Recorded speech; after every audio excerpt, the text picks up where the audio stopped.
for yet another Star Wars Galaxy of Heroes video, and there is some serious irony in my video today being focused primarily on the lack of content in 2020, and then boom, we get the Raddus kit reveal today. Now, we already knew this was coming, and so I'm really hoping there's more than just ships and galactic legends coming, like actual game modes and raids and that kind of thing, but we'll take this. This is something to do, and if you guys missed it, the developers already had a post earlier today talking about the units that are going to be required for that. I would have made a video on that, but I was actually out on a date with my wife painting Baby Yoda.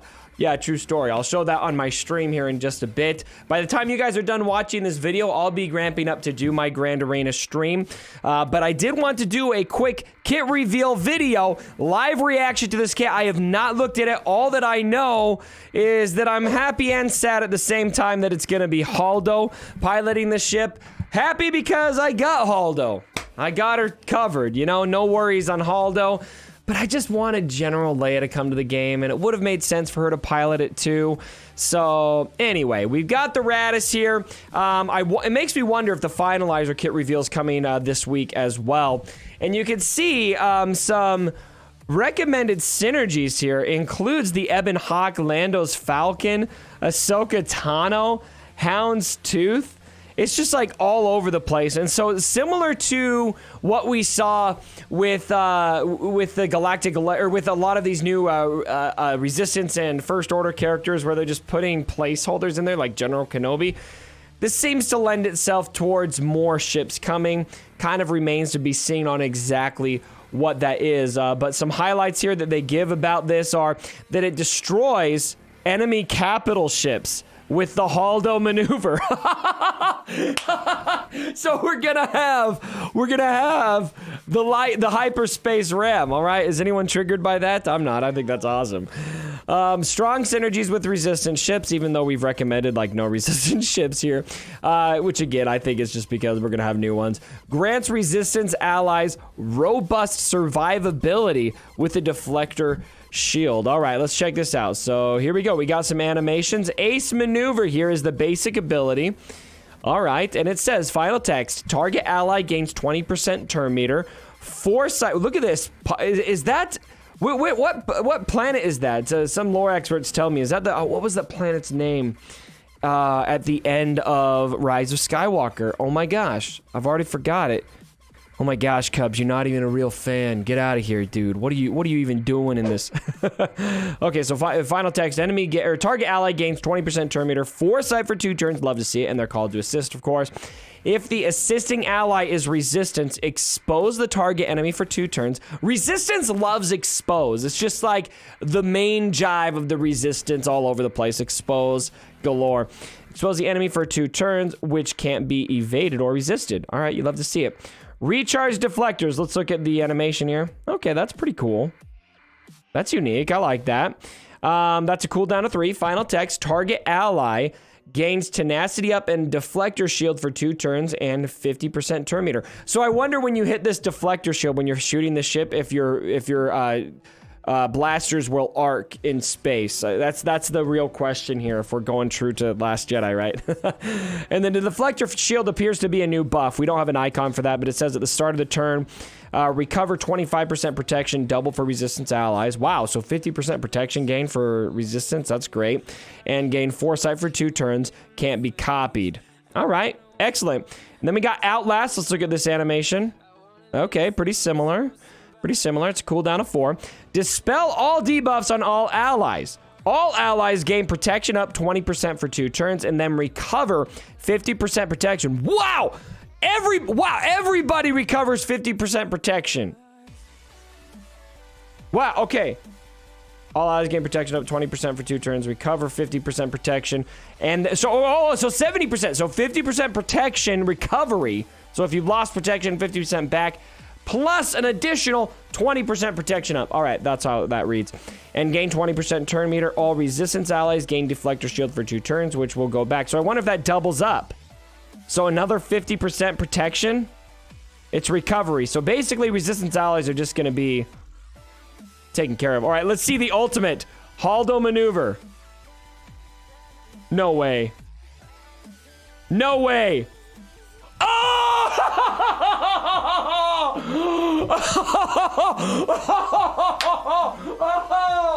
Oh, they did it! They freaking did it! CG, I love you for this. I love you for this. Oh my gosh, final text. If no enemy capital ship is present at the start of the battle, this ability can't be used. Dispel all debuffs on all allies, and they gain 100% turn meter. Inflict healing immunity and buff immunity on all enemies for 2 turns. Sacrifice the Raddus to destroy the enemy capital ship. Then call a random reinforcement if able to. This ability can't be evaded, starts on cooldown, and its cooldown is used by 1 each time a resistance ally with foresight uses special ability. This is my favorite animation in the game. CG, you mad lads! You mad lads! You actually brought in an ability to destroy capital ships. I'm sorry. I don't care about what's going on in this game right now. This is like the best thing that I've seen come to this game in so long. I'm so happy about that. I can't even hide it. All right, unique number 1. Stay the course. Final text.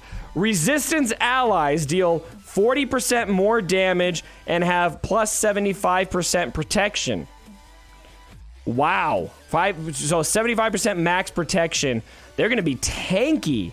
This kind of makes sense to the lore too, right? Because in this particular moment of the films, they were just kind of trying to not die. And so Haldo's going to make that possible, and then she's going to sacrifice herself to save her friend. Oh my gosh. I can't get over this. I can't even read this ability. Look at that. Look at that. And you can see the debris coming in. It actually... Oh, I gotta hear that. I can't wait to hear the sound effects for that too. At the start of the battle, we'll go back to this. At the start of the battle, resistance allies gain deflector shield and critical hit immunity for 2 turns. Very defensive fleet here. Whenever a resistance ally loses foresight, they gain evasion up and protection up 20% for 2 turns. When the Raddus uses the Haldo maneuver, grant all allies advantage up, tenacity up, and deflector shield for 2 turns. All allies, so that will apply outside of the resistance. And then reinforcement bonus. Reinforcements gain stealth for 3 turns. Wow, okay. Again, very true. I like, this is so true to the lore. I actually really like this. If the reinforcement was a resistance ally, they gain deflector shield for 2 turns. And so a lot of resistance allies here are going to gain deflector shield. You love to see it. There's also a developer insight corner here, which has a lot of good stuff. I would recommend reading over that. I'm not going to bullet all of that for you guys, but I would recommend checking it out. So, hands down, without a doubt, this is my favorite capital ship in the game. I'm going to go all out on this one. Just for the animations, if nothing else. Props. I love... So, when we get new kits in this game, what I love more than anything is when that kit is true to the lore. And that's why I'm so enthusiastic about this, not just because I just love that they did the hyperspace ram in the game, but I love that the kit everywhere, it just oozes true to lore with all of the defense, the protection up, the deflector shield, all of that just screams that part of the movie when the resistance is trying to outrun the First Order. And so I appreciate that. Love the movie, hate the movie. I know most of you hate The Last Jedi. That's fine. I'm not going to debate you guys on that. But you got to appreciate when a kit comes to the game and it is doing this much to be in line with to be in line with what happened in the movie, you know, because the Galaxy of Heroes, the best part of Galaxy of Heroes to me is living my fandom in some way, right? And so when the kits are like Jedi Revan's kit, for example, where it was basically just a conglomerate of Counter Traya thrown into one kit. There wasn't a whole lot of true to lore, except for maybe some of the names and stuff. But then you see something like this, and it's just like, this is functioning the way I saw this function in the movie.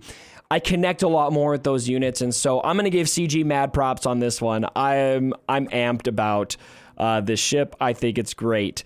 So again, I'm going to be streaming Grand Arena here pretty soon, guys. I would very much appreciate it if you came to enjoy that with me. Pretty close to it. Usually Mobile Gamer goes and he does his stream, and then I'll stream shortly after Mobile Gamer. And so look for that. I'm actually going to have Heinzie with me. We're going to be streaming his account and then a couple others because, again, I duped and missed my sign up. So I hope you guys will join me for that. Let me know what you guys think about the Raddus down in the comments below. I am amped for this. I love it. This is the happiest I've been about a new post in a long time. So again, let me know what you guys think. Like the video if you did. And oh, as always, my brothers, don't you forget. Sorry about the mess.